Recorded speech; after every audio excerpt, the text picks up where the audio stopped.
I was an easy target, right? Because I'm a pacifist, right? I'm a big old fucking baby, right? Cry baby, right? Cry baby, cry baby. Melanie Martinez. I got attacked by those people too. Fuck you, Coraline and Hannah. No offense, Coraline.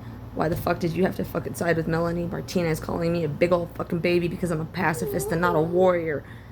Plus, I got mad at Coraline too because when I was 10 years old, I picked up the phone and called my family.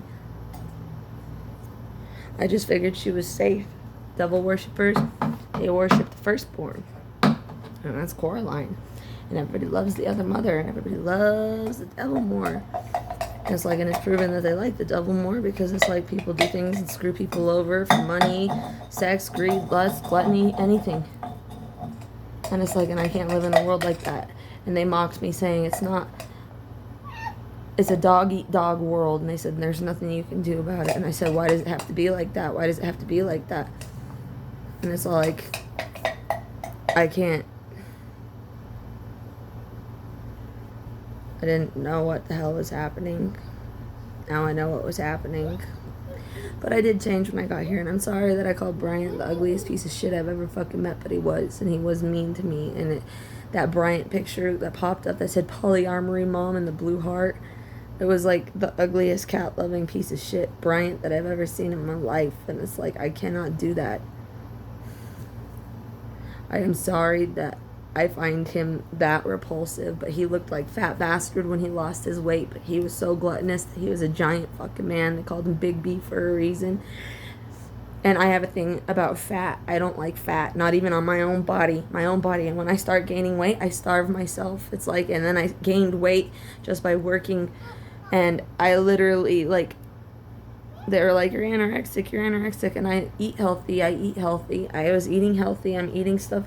I'm eating way less than 1,200 calories a day, and I've been exercising and everything like that. And it's like, and I lost a little bit of weight, but I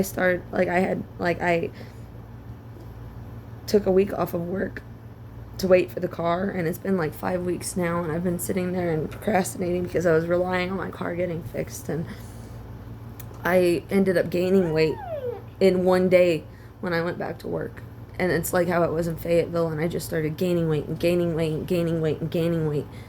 I was in Fayetteville, and I didn't have food stamps or anything like that, and I barely ate in Fayetteville. I bought a couple, like, fast food things, and my grandma got pissed off at me for getting fast food. I can't even get fast food like that.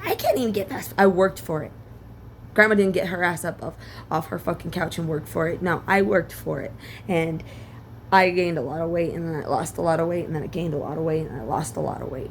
That's all but it feels like a balloon is expanding inside of me, and it doesn't feel right when my stomach feels big. And I think that guy said that he was asking if I was pregnant, and like people were asking if I was pregnant because the only thing that was growing was my belly, and I'm supposed to look 6 months pregnant and pew out the spirits. Well, I didn't get any of that. Sorry, we didn't get the fuck. You just intrigued him. What the fuck is all that supposed to fucking mean? Jesus went to Hannah, and you know that, right? That's why Jesus was Joseph. Oh, but he went to Hannah. No, I did change when I got back here to Reno. I did change, but it's like I'm not in Reno, and I know that.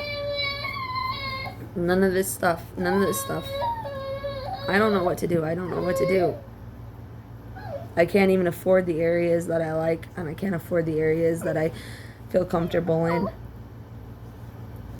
But at least I have a bed, and at least I have a fridge, and a bed and stuff. But I only got it for 6 more days now. I gotta figure out how I can come up with the money for a tire to get back to work, even though everything of mine is just like falling down the fucking drain. I didn't have enough money for anything because that mechanic turned me down. When that mechanic turned me down and all the mechanics were wanting a lot of fucking money, I couldn't afford it. I can't afford $1,000. Someone said they'd do it for $800. And I was like, oh, I can work my ass off to try to get $800. And then all of a sudden the toe tires that I bought that were brand new tires, they got a nail in it. And one of them's about to fucking pop, and the tread went away. And he said that there's wire on it. So far I bought like 8 tires since leaving New Mexico. 8 tires, and 2 brand new tires are all fucked up. And then they said the warranty wasn't covered because my back beam axle wasn't fixed. And because my back beam axle wasn't fixed and I couldn't get my car fixed, my tires weren't under warranty. So now I have to figure out what I'm going to do. Because I can't put her in daycare and I can't get a normal job. And my mom was sitting there saying, well, then just bring her here to me. Just bring her here to me. She can't live with you. She can't live with you. That's what my mom was telling me. And you guys think that I'm so fucking happy about my fucking mom? Gonna go back to my mom's house? Yeah, the fuck right. My mom wants to file for custody. That's not right to do to someone when they're in this fucking predicament. I'm doing the best I fucking can.